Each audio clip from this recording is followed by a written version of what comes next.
어쩌면 행복해지려는 우리의 끊임없는 노력이 바로 우리를 더 비참하게 만드는 원인이 아닐까요? 우리는 더 행복해지기 위해서 더 생산적인 사람이 되기 위해 매일같이 애씁니다. 하지만 그럴수록 마음 한편이 더 공허해지는 이유는 뭘까요? 당신의 인생은 약 4,000주에 불과합니다. 이 유한한 시간을 어떻게 사용하시겠습니까? 우리는 시간을 정복하려고 하지만 시간은 늘 우리를 앞서갔습니다.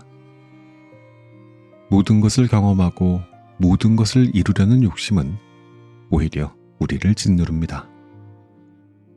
우리 삶의 문제들은 해결해야 될 결함이 아닙니다. 우리는 실패와 불안, 불확실성을 삶에서 제거해야 될 바이러스처럼 여기지만 어쩌면 그것들이야말로 우리가 살아있다는 가장 분명한 증거가 아닐까요? 모든 것을 경험하려는 욕심은 결국 우리를 압도하고 진정한 기쁨에서 멀어지게 만듭니다. 오늘 우리는 이 역설적인 질문들 속에 숨겨진 지혜를 찾아 떠나보려고 합니다. 끝없이 행복을 쫓다 길을 잃은 우리 모두를 위한 저널리스트 올리브 버크먼의 날카로운 통찰. 지금부터 함께 그 답을 찾아보겠습니다. 책 읽는 자작나무. 안녕하셨습니까? 가을 아저씨 책 읽는 자작입니다. 현대사회는 우리에게 끊임없이 긍정을 강요합니다. SNS 피드는 행복한 순간들로 가득하고 서점가에서는 무조건 할 수 있다라는 메시지를 외치는 자기계발서가 넘쳐나고요. 하지만 이상하게도 이 긍정 강박 사회 속에서 많은 사람들은 오히려 깊은 피로감과 설명할 수 없는 불안에 시달리고 있어요. 행복해야 한다는 압박감이 오히려 우리를 불행하게 만드는 이 아이러니. 이것이 바로 오늘 우리가 탐구할 주제의 핵심입니다. 우리는 어쩌면 행복을 완전히 잘못된 방향에서 찾고 있었던 것은 아닐까. 이런 긍정 강박 사회에 가장 날카로운 질문을 던지는 저널리스트이자 작가가 있습니다. 오늘 소개할 올리브 버크먼입니다. 그는 오랫동안 영국 가디언지에 이 칼럼이 당신의 삶을 바꿀 것이다 라는 제목의 칼럼을 연재하면서 현대인의 심리, 생산성, 그리고 행복의 본질에 대해 깊이 파고들어 왔습니다. 그는 무조건적인 긍정을 외치는 자기계발 전문가는 아니고요. 오히려 한 걸음 물러서서 그 모든 트렌드를 회의적이고 지적인 시선으로 분석하는 탐사 저널리스트에 가깝다고 볼 수 있습니다. 오늘 영상은 올리브 버크먼의 대표작인 행복 강박과 전 세계적인 베스트셀러 4,000주에 담긴 핵심 사상을 종합해서 그가 우리에게 던지는 근본적인 메시지를 재구성해봤습니다. 그의 주장은 기존의 통념을 완전히 뒤집는데 저는 그의 핵심 주장을 3가지로 요약해봤습니다. 자, 핵심 주장 첫 번째. 행복을 직접적으로 추구하는 것은 역행 법칙처럼 오히려 우리를 불행하게 만듭니다. 물에 빠지지 않으려고 허우적거릴수록 더 깊이 가라앉는 것처럼 행복을 붙잡으려고 할수록 행복은 더 멀리 달아난다는 것이죠. 핵심 주장 두 번째. 우리의 시간은 유한하며 이 한계를 받아들이는 것이 진정한 자유의 시작입니다. 인생이 고작 4,000주뿐이라는 사실을 직시할 때 우리는 비로소 모든 것을 다 해야 한다는 환상에서 벗어나 진정으로 중요한 것에 집중할 수 있습니다. 핵심 주장 세 번째. 불안, 실패, 불확실성과 같은 부정적인 것들을 피하는 대신 그것들을 끌어안는 부정의 길에 진정한 평온이 있다는 것입니다. 행복을 더하려는 노력 대신 불필요한 기대를 덜어내자는 겁니다. 행복해지려면 불행을 끌어안아라. 자유로워지려면 한계를 인정하라니 정말 역설적이지 않습니까? 하지만 이 역설 속에야말로 우리가 그토록 찾아 헤매던 삶의 평온에 대한 단서가 숨어 있는 듯합니다. 자, 지금부터 이 도발적인 주장들을 하나씩 아주 구체적인 사례와 논리를 통해서 깊이 한번 살펴볼게요. 이 책 역시도 본문 내용을 그대로 낭독하지 않고요. 요약 정리한 내용을 바탕으로 들려드리게 됩니다. 내용이 좀 방대했거든요. 아래의 요약본을 듣고 책을 직접 보시면 훨씬 이해가 쉬우실 것이라고 생각합니다.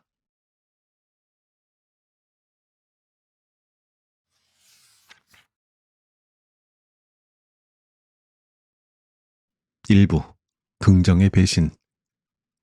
행복 강박은 어떻게 우리를 망가뜨리는가? 우리는 무한 긍정의 시대를 살고 있습니다. 긍정적으로 생각하면 무엇이든 이룰 수 있다라는 메시지는 너무나도 매력적이죠. 하지만 이 강력한 믿음이 개인과 사회에 어떤 부작용을 낳고 있을까요?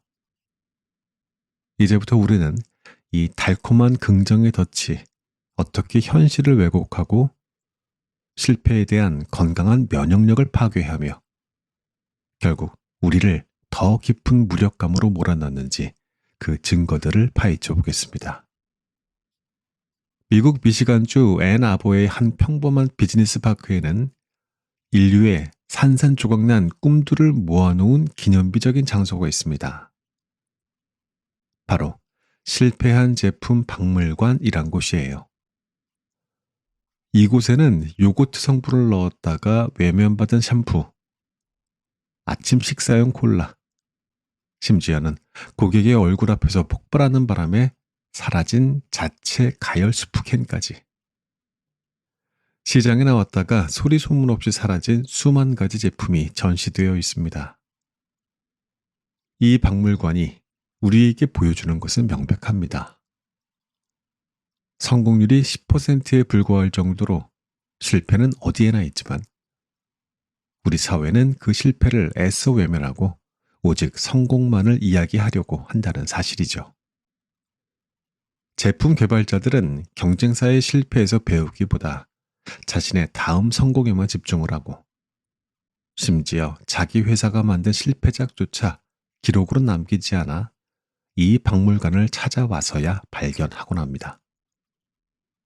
실패를 마주하길 꺼리는 이 태도는 단순히 기업 문화의 문제가 아닙니다. 이는 우리 내면에 깊숙이 자리한 심리적인 편향이며 긍정적인 사고 산업은 바로 이 약점을 파고들어 거대하게 성장했습니다. 지금부터 이 마음가짐이 어떻게 우리를 적극적으로 방해하는지 그 과학적인 증거를 살펴보겠습니다. 긍정적 시각하에 역설 많은 자기계발서가 성공한 모습을 생생하게 상상하라고 조언합니다. 하지만 심리학자 가브리엘레 웨팅겐의 연구는 정반대의 결과를 보여줍니다. 실험 참가자들에게 목표가 성공적으로 이루어지는 상상을 하게 했더니 오히려 목표를 달성하려는 동기부여 수치, 혈압으로 측정한 에너지 레벨이 뚜렷하게 감소했습니다. 우리의 뇌는 생생한 상상과 실제 성취를 잘 구분하지 못합니다. 성공을 상상하는 것만으로도 이미 목표를 이룬 듯한 안도감을 느끼고 현실에서 노력할 에너지를 잃어버리는 것이죠. 가짜 성공신화, 생존 편향의 함정, 성공하려면 위험을 감수하라. 우리는 이런 조언을 자주 듣습니다. 왜냐하면 성공한 사람들만 자서전을 쓰기 때문입니다. 하지만 경영 이론가 저커 델런의 연구에 따르면 위험을 감수하는 태도는 극단적으로 성공한 사람들의 특징이기도 하지만 동시에 극단적으로 실패한 사람들의 가장 큰 특징이라고 합니다. 우리는 성공한 소수의 이야기만을 듣기 때문에 위험 감수가 성공의 필수 조건처럼 느끼지만 그 뒤에는 똑같이 위험을 감수했다가 모든 것을 잃은 수많은 실패자들의 이야기가 숨겨져 있습니다. 이것이 바로 생존 편향의 문제입니다. 조작된 연구. 신화가 된 거짓말 자기계발서의 가장 유명한 전설 중 하나인 예일대 목표 설정 연구를 아십니까? 1953년 예일대 졸업생 중 구체적인 목표를 글로 적어둔 3%가 20년 뒤 나머지 97%를 합친 것보다 더 많은 부를 축적했다는 이야기입니다. 이 이야기는 수많은 책과 강연에서 목표 설정의 중요성을 역설하는 근거로 사용되었죠. 하지만 충격적이게도 이 연구는 완전히 꾸며낸 이야기입니다. 존재한 적도 없는 신화였죠. 여러 저널리스트들이 추적했지만 예일대 기록보관소에도 그 어떤 학술 자료에도 이 연구의 흔적은 없었습니다. 우리는 거짓말 위에 세워진 성공 신화를 맹목적으로 믿어왔던 겁니다. 이처럼 긍정성에 대한 맹신은 현실을 직시할 힘을 빼앗고 실패를 병적으로 두려워하게 만들며 결국에는 아무것도 시도하지 못하는 무기력한 상태로 우리를 몰아넣습니다. 그렇다면 대안은 무엇일까요? 이 긍정의 배신에서 벗어나 현실을 있는 그대로 마주할 용기는 어디에서 찾을 수 있을까요? 그 답은 시간에 대한 우리의 인식을 바꾸는 것에서 시작합니다.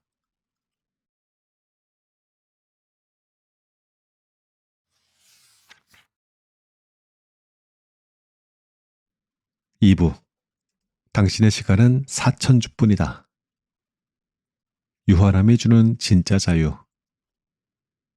우리는 흔히 시간이 무한한 자원인 것처럼 행동합니다. 하루를 분 단위로 쪼개고 더 많은 것을 성취하려는 갓생과 생산성에 집착하죠. 하지만 더 많은 것을 성취하려는 이 집착이 왜 우리를 끊임없는 조바심과 실존적인 압박감으로 몰아넣는 걸까요? 그 이유는 우리가 시간의 가장 근본적인 진실, 즉 유한함을 애써서 외면하고 있기 때문입니다. 이제 그 한계를 받아들이는 것이 어떻게 우리에게 진정한 자유를 주는지 살펴보겠습니다. 한 사람의 평균 수명을 주 단위로 환산하면 약 4,000주에 불과합니다. 길어 보이지만 생각보다 짧은 시간이죠. 올리버 버크먼은 이 명백하고도 불편한 사실을 직시하는 것이 모든 변화의 시작이라고 말합니다. 우리의 시간이 유한하다는 것을 깨달을 때 우리는 비로소 모든 것을 다 할 수 있다라는 환상에서 벗어나 무엇이 진정으로 중요한지 선택할 수 있게 됩니다. 하지만 대부분의 우리는 이 사실을 외면한 채 생산성의 덫에 빠져 살아갑니다. 모든 것을 경험하려는 욕심, FOMO, Fear of Missing Out은 우리는 더 많은 것을 경험하면 더 충만한 삶을 살게 될 것이라 믿습니다. 하지만 현실은 정반대입니다. 멋진 경험을 하면 할수록 그 이상의 경험을 해야 한다는 압박감에 시달리게 된다는 거죠. 여기에 SNS는 기름을 붓습니다. SNS는 우리가 죽기 전에 가봐야 할 여행지, 꼭 먹어봐야 될 음식, 놓치면 안 될 경험들을 끊임없이 전시하며 경험하지 못한 것들에 대한 상대적인 박탈감을 증폭시킵니다. 모든 것을 경험할 수 없다는 것은 당연한 사실임에도 우리는 마치 모든 것을 놓치고 있는 듯한 불안감에 시달립니다. 시간 통제의 환상인 것이죠. 우리는 미래를 완벽하게 계획하고 통제하려는 시도를 멈추지 않습니다. 계획을 세울수록 불확실성이 사라지고 안심할 수 있을 것이라 믿기 때문이죠. 하지만 미래를 통제하려는 시도는 오히려 불안만 가중시킬 뿐입니다. 크리스마스 계획을 세우고 나면 곧바로 다음 해 1월, 2월, 3월의 계획을 걱정해야 합니다. 인생의 소중한 순간들, 예를 들어 운명적인 만남이나 뜻밖의 행운은 대부분 우리가 철저하게 계획하지 않은 순간에 찾아온다는 사실을 기억해야 됩니다. 미래를 통제하려는 집착은 우리를 현재로부터 멀어지게 할 뿐입니다. 저자의 메시지는 계획을 완전히 버리라는 것이 아닙니다. 오히려 계획을 삶의 방향에 대한 참고 자료나 가설 정도로 여기라는 것이죠. 계획이 현실과 달라졌을 때 불안에 떠는 대신 유연하게 방향을 수정할 수 있는 태도. 이것이 바로 시간 통제의 환상에서 벗어나는 길입니다. 그렇다면 이 덫에서 벗어날 방법은 무엇일까요? 버크먼의 대안으로 포기하는 것의 즐거움, 조모, Joy of Missing Out을 제시합니다. 이는 단순히 놓치는 것을 즐기라는 뜻이 아닙니다. 내가 모든 것을 경험할 수도, 통제할 수도 없다는 인간적인 한계를 기꺼이 인정하는 태도입니다. 이 파티에 가지 않기로 선택했을 때, 비로소 나는 지금 여기에서 읽은 책에 완전히 몰입할 수 있습니다. 수많은 커리어 경로를 포기하고 하나의 길을 선택할 때, 나의 현재 직업은 비로소 의미를 갖게 됩니다. 더 이상 되돌릴 수 없을 때 불안감은 사라진다라는 말처럼 무한한 가능성이라는 환상을 버릴 때 우리는 비로소 현재의 선택에 집중하고 진정한 자유를 얻게 됩니다. 이처럼 시간의 한계를 인정하는 것은 우리를 옥죄는 것이 아니라 오히려 불필요한 욕심과 불안으로부터 우리를 해방시킵니다. 그렇다면 이 유한한 삶 속에서 필연적으로 마주하게 될 불안과 고통은 어떻게 다루어야 될까요? 그 해답을 고대의 지혜, 스토아 철학에서 찾아보겠습니다.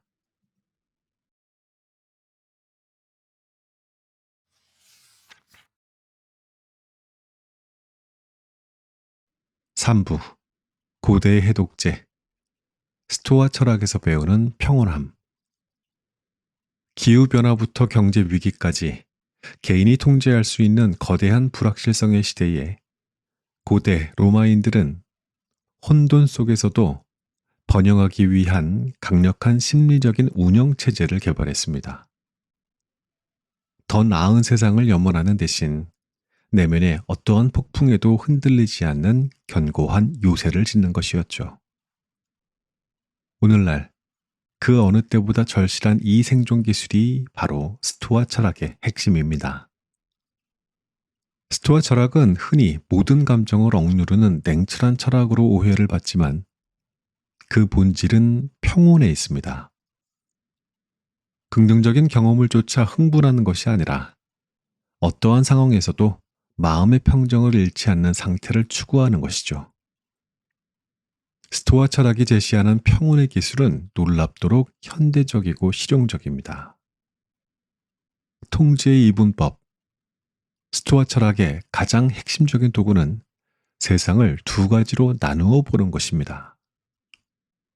내가 통제할 수 있는 것, 나의 생각, 나의 판단, 나의 행동. 내가 통제할 수 없는 것, 외부 사건, 날씨나 경제, 타인의 평가, 나의 건강, 심지어 내 가족의 안위까지도. 우리의 고통은 대부분 통제할 수 없는 것을 통제하려고 할 때 발생합니다. 다른 사람이 나를 어떻게 생각할지 걱정하고 이미 벌어진 과거를 후회하며 에너지를 낭비합니다. 스토아 철학은 단호하게 말합니다. 당신이 통제할 수 없는 것에 대한 걱정을 멈추고 당신이 완전히 통제할 수 있는 당신의 반응에 모든 에너지를 집중하라고요. 이것이 평온의 핵심입니다. 승진 여부는 내가 통제할 수 없지만 오늘 하루 최선을 다해 일하는 것은 통제할 수 있습니다. 부정적인 시각화. 긍정적 사고가 최선을 상상하는 것이라면 스토아 철학은 정반대로 최악의 시나리오를 의도적으로 그리고 생생하게 상상하라고 조언합니다. 이는 불안을 키우는 것이 아니라 오히려 불안을 길들이는 가장 효과적인 방법입니다. 불안 감소. 만약 이 직장을 잃는다면 이라는 막연한 두려움을 구체적으로 상상해 보는 겁니다. 그러면 몇 달간 힘이 들 수 있지만 다른 일을 찾아볼 수 있을 거야. 굶어 죽지는 않겠지. 이렇게 최악을 직시하면 바닥 없는 불안은 유한하고 관리 가능한 문제로 바뀝니다. 로마의 스토아 철학자 세네카는 이를 간결한 문장으로 압축합니다.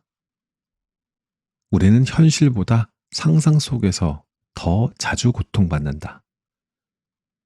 우리의 고통은 대부분 아직 일어나지 않은 혹은 과장된 상상 속의 산물이라는 것이죠. 현재에 대한 감사. 매일 아침 오늘 내가 가진 것을 모두 잃을 수 있다라고 상상해 보십시오. 배우자와의 관계, 건강, 직장. 그러면 우리는 그것들이 당연하지 않음을 깨닫고 쾌락 적응의 덫에서 벗어나 현재 가진 것들에 대해 다시 한번 깊이 감사하게 됩니다. 이러한 철학을 일상에 적용하는 구체적인 기술로 스토익 멈춤이라는 것이 있습니다. 교통체증에 갇히거나 동료에게서 무례한 말을 듣는 등 불쾌한 상황이 닥쳤을 때 즉각적으로 반응하기 전에 잠시 멈추는 겁니다. 그리고 스스로에게 이렇게 질문을 하십시오. 이 상황이 정말로 끔찍한 일인가? 아니면 단지 바람직하지 않은 일인가? 알버트 앨리스 같은 심리학자들은 이 작은 질문이 엄청난 힘을 가진다고 말합니다. 대부분의 경우 상황은 그저 바람직하지 않을 뿐입니다. 그것을 끔찍한 재앙으로 만드는 것은 상황 그 자체가 아니라 그 상황에 대한 우리의 판단이죠. 고통의 원인은 사건이 아니라 그 사건에 대한 우리의 믿음인 겁니다. 결론적으로 스토아 철학은 운명에 순응하는 소극적인 태도가 아니에요. 오히려 외부 세계의 소음에 휘둘리지 않고 자신의 내면에 온전히 집중하는 가장 주체적이고 적극적인 삶의 방식입니다. 이제 이러한 태도를 우리의 감정과 화해하는 구체적인 기술로 발전시켜 보겠습니다.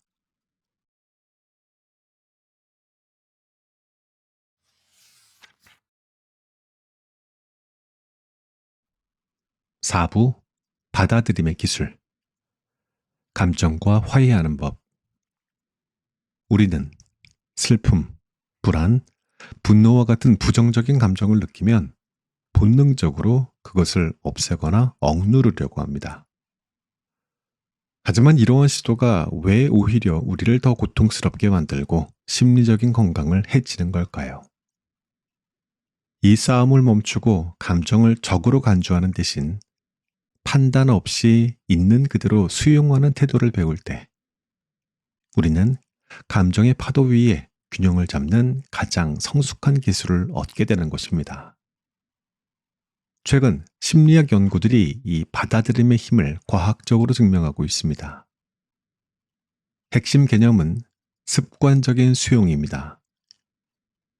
이는 자신의 생각과 감정이 떠오를 때 그것이 좋다거나 나쁘다고 판단하지 않고 있는 그대로 관찰하고 받아들이는 태도를 말합니다. 한 연구에 따르면 습관적인 수용 수준이 높은 사람들은 스트레스 상황에 처했을 때 부정적인 감정을 훨씬 덜 느끼는 것으로 나타났습니다. 이는 역설처럼 들리지만 논리적인 과정입니다. 습관적인 수용은 스트레스 상황에서 부정적인 감정을 감소시키고 장기적인 심리적인 건강을 증진시킵니다. 왜 그럴까요? 과학적인 연구는 이 이유를 세 가지로 설명합니다. 첫째, 수용적인 사람들은 부정적인 생각에 빠져 되새김질을 하는 반추를 덜하는 경향이 있습니다. 둘째, 그들은 감정을 억지로 억누르려는 시도를 덜 하는데 이 억압은 종종 감정을 더 강하게 만드는 역효과를 낳습니다. 마지막으로 그들은 불안을 느끼다니 나는 왜 이럴까처럼 감정에 대한 2차적인 부정적인 감정, 즉 메타 감정을 덜 경험합니다. 수용은 이 불필요한 내면의 싸움을 멈추게 하는 것입니다. 여기서 매우 중요한 점을 짚고 넘어가야 합니다. 우리가 수용해야 할 것은 나의 내적인 경험, 감정이나 생각이지 부당한 외부 상황이 아니라는 것이죠. 직장에서 부당한 대우를 받았다면 그 상황 자체를 수동적으로 받아들이라는 의미가 아닙니다. 그때 드는 분노와 억울함이라는 내면의 감정을 나는 이러한 감정을 느껴서는 안 돼 라고 억압하지 말라는 뜻입니다. 실제로 한 연구에 따르면 이 두 가지 종류의 수용, 내적인 경험 수용과 외부 상황의 수용은 서로 관련이 없으며 오직 내적인 경험을 수용하는 태도만이 심리적인 건강 증진과 연결되는 것으로 나타났습니다. 영적 스승 에크하르트 톨레는 이 받아들임의 태도를 현재 순간으로 가져오는 강력한 질문 하나를 제시합니다. 잠시 눈을 감고 스스로에게 물어보십시오. 지금 바로 이 순간 당신에게 어떤 문제가 있습니까? 이 질문을 받으면 우리는 잠시 생각에 잠깁니다. 내일 마감인 보고서, 어제 다퉜던 친구의 관계. 하지만 톨레가 말하는 문제는 과거에 대한 후회나 미래에 대한 불안이 아닙니다. 말 그대로 지금 이 순간의 문제입니다. 대부분의 경우 우리는 숨을 쉬고 있고 안전한 곳에 앉아 있습니다. 지금 이 순간 문제는 존재하지 않습니다. 이 질문은 우리를 과거와 미래라는 생각의 감옥에서 꺼내 현재로 돌아오게 하는 현재 순간의 문제 정화 효과를 가집니다. 문제가 실제하는 것은 오직 우리의 생각 속에서 뿐이라는 사실을 깨닫게 하는 것이죠. 불안과 슬픔을 없애야 될 적으로 여기지 마세요. 그저 내 마음을 지나가는 구름처럼 판단 없이 바라보고 흘려보내는 것. 이것이 바로 저자가 말하는 진정한 내면의 힘이자 행복 강박에서 벗어나는 마지막 열쇠입니다.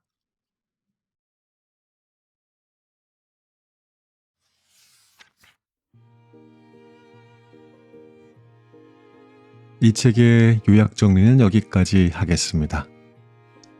오늘 우리는 올리버 버크먼의 지혜를 통해서 우리의 통념을 완전히 뒤집어 보는 여정을 살펴봤습니다.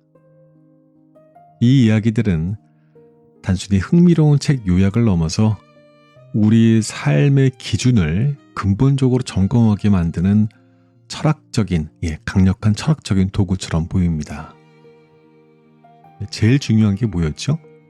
더 행복해지기 위해서 무언가를 더하는 삶이 아니라 불필요한 것들을 덜어내자, 이런 이야기였던 것 같아요. 지금까지 길게 요약했던 우리 삶에 바로 적용할 수 있었던 세 가지 실천적인 교훈 다시 한번 정리할게요. 자, 첫 번째, 유한함을 끌어안으시라는 겁니다. 우리의 삶은 약 4,000주 뿐이라는 사실은 불안의 원인으로 생각하지 말고요. 오히려 무엇이 진짜로 중요한지를 깨닫게 하는 가장 강력한 나침반으로 보자는 거죠. 모든 것을 경험하고 모든 사람을 만족시키고 모든 목표를 달성하려는 욕심을 버리자는 겁니다. 그럴 수 없다는 한계를 인정할 때 비로소 지금 우리 앞에 놓인 하나의 의미 있는 일에 온전히 집중할 수 있는 자유가 생긴다고요. 두 번째는 너무 지나친 긍정 말고 부정의 길도 걸어보자는 거였어요. 행복을 정면으로 쫓는 대신 불확실성과 실패, 불안을 우리의 삶의 당연한 일부로 받아들이자는 겁니다. 최악의 상황을 상상해보는 스토아적인 훈련은 우리를 약하게 만드는 게 아니고 어떤 시련에도 흔들리지 않는 강하고 평온한 사람으로 만들어준다는 것입니다. 불안과 슬픔은 제거해야 될 버그나 바이러스가 아닙니다. 우리가 살아있다는 증거입니다. 자, 마지막 세 번째가 통제하려는 마음을 내려놓자는 거예요. 우리가 완벽하게 통제할 수 있는 것은 뭐라고요? 우리 생각과 우리의 반응뿐이라는 거죠. 외부에서 일어나는 사건들에 대해서 좋다 또는 나쁘다고 성급히 판단하는 것을 멈추자는 이야기입니다. 그리고 우리 내면에서 일어나는 감정들을 판단 없이 그저 손님처럼 맞이하고 떠나보내십시오. 문제에 저항하는 것을 멈출 때 문제는 더 이상 우리를 지배하지 못합니다. 저자가 우리에게 주는 메시지는 뜬구름 잡는 긍정주의의 허상을 걷어내고 현실에 단단히 발을 딛고 섰을 때 얻을 수 있는 가장 현실적이고 가장 지속 가능한 평온함에 대해서 이야기했습니다. 어쩌면 진정한 행복은 우리가 무언가를 더해서 얻는 게 아니라 완벽해야 한다는 기대, 모든 것을 통제해야 된다는 욕심, 그리고 부정적인 감정은 나쁜 것이라는 편견을 하나씩 내려놓을 때 그때 비로소 우리에게 찾아오는 것일지 모르겠다. 이런 생각했습니다. 이 책의 정리는 여기까지 하고 저는 이만 물러갑니다. 다음에 뵐 때까지 모두 안녕히 계십시오. Days without water along the sun-soaked road. We crossed over borders to get where we are, and it's all for you. It's all for you. It's all for you. It's all for you. I did it all for you. It's all for you. It's all for you. It's all for you. Nights without sleeping 'cause you fear the night, and days without eating 'cause it ain't enough for two, and it's all for you. It's all for you. It's all for you. It's all for you. I did it all for you. It's all for you. It's all for you. It's all for you.